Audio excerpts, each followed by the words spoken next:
আজকের মুভিটা ভালো ছিল বলো? হ্যাঁ খুব ভালো ছিল। সরি সরি দাদা, তুই তুই এখানে এসে ওদের কাছে হেল্প চাইছিলি? তোর কি মনে হয় ওরা তোকে হেল্প করবে? তোকে কেউ হেল্প করবে না। চল আমার সাথে, ভুলে গেছি, চল। আমাকে ক্ষমা করে দাও। আয় এদিকে আয়। তোকে বলেছিলাম না বাড়ি থেকে বার হবি না? একটা কথা একবার বললে বুঝতে পারিস না? তোকে ঘরে তালা বন্ধ করে রেখে দেবো, বুঝেছিস? আমাকে আমাকে তুমি ক্ষমা করে দাও। আমি আর কখনো বাড়ি থেকে বেরবো না, আর কখনো এরকম করবো না। তুই এভাবে মানবি না।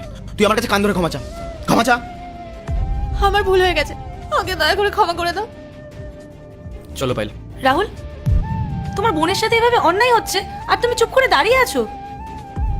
আরে মানুষটা কতটা খারাপ, তোমার বোনকে কিভাবে টর্চার করছে, আর তুমি তোমার বোনের হেল্প না করে এখান থেকে চলে যাবে বলছো?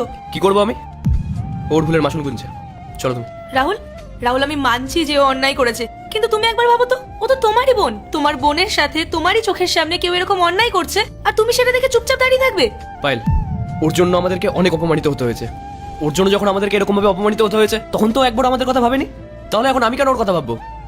যে অন্যায় করেছে তার সাথে অন্যায় হওয়াটাই স্বাভাবিক। চলো। রাহুল, আমি তোমার কথাটা বুঝতে পারছি, কিন্তু তুমি একবার ভেবে দেখো, এতে তো তোমার বোনের একার দোষ নেই। তুমি একবার ওই ছেলেটাকে দেখো কিভাবে বোনের উপর অত্যাচার করছে। আমার মনে হয় না ওই ছেলেটাই বোনকে ভালোবাসার জালে ফাঁসিয়ে বাড়ি থেকে বের করে নিয়ে গেছিল। নাহলে তুমিই ভাবো না, যে মেয়ের এত ভালো একটা ফ্যামিলি থাকে সেই মেয়ে এমনি এমনি বাড়ি থেকে পালিয়ে যাবে? রাহুল, পূজা তো ছোট, ও না বুঝে একটা ভুল করে ফেলেছে, কিন্তু তুমি তো বড়, তুমি তো ওর দাদা, তুমি জেনে বুঝে এত বড় একটা ভুল করবে? রাহুল, তুমি আমার একটা কথা শোনো, চলো আমরা গিয়ে ওকে বাঁচানোর চেষ্টা করি। পাইল, আজকে ওর এই অবস্থা দেখে না আমারও খারাপ লাগছে, কিন্তু ও আমাদের সাথে যে কাজটা করেছে সেটার কাছে এটা কিছুই না। পূজা, তুই বুঝতে পারছিস তুই কি করতে চলেছিস? আরে ওই ছেলেটা সুযোগ সন্তানী, আর তুই এরকম করছিস? আরে একবার গিয়ে দেখ, পাশের ঘরে বাবা মা কাঁদছে, ওনারা কষ্ট পাচ্ছেন। তুই প্লিজ এভাবে বাড়ি ছেড়ে চলে যাস না। তুই যদি এভাবে বাড়ি থেকে বেরিয়ে যাস তাহলে আমি বাবা মাকে কি করে সামলাবো বলতো? দাদা তুই একটু চুপ করবি? তোরা না কখনোই আমাকে বুঝতে চাসনি। তোরা সব সময় আমাকে বন্দি করে রাখতে চেয়েছিস। আমি ওকে ভালোবাসি, ওই আমার কাছে সব। তোরা যতই বাধা দিস না কেন, আমি ওর কাছেই যাব। আল্লাহর নামটি দেখে যে এড়িয়ে যাবে তার মনের ইচ্ছা কখনোই পূরণ হবে না। তাই আল্লাহর এই নামটির জন্য একটি লাইক এবং সাবস্ক্রাইব করে যাও। পাইল, ওর জন্য বাবাকে যে অপমান সহ্য করতে হয়েছে না সেটা তুমি কল্পনাও করতে পারবে না।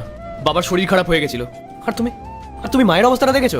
বোন যেদিনকে আমাদের পরিবারটা ছেড়ে চলে গেছিল না, সেদিনকে আমাদের সুখ শান্তি সবকিছু চলে গেছে।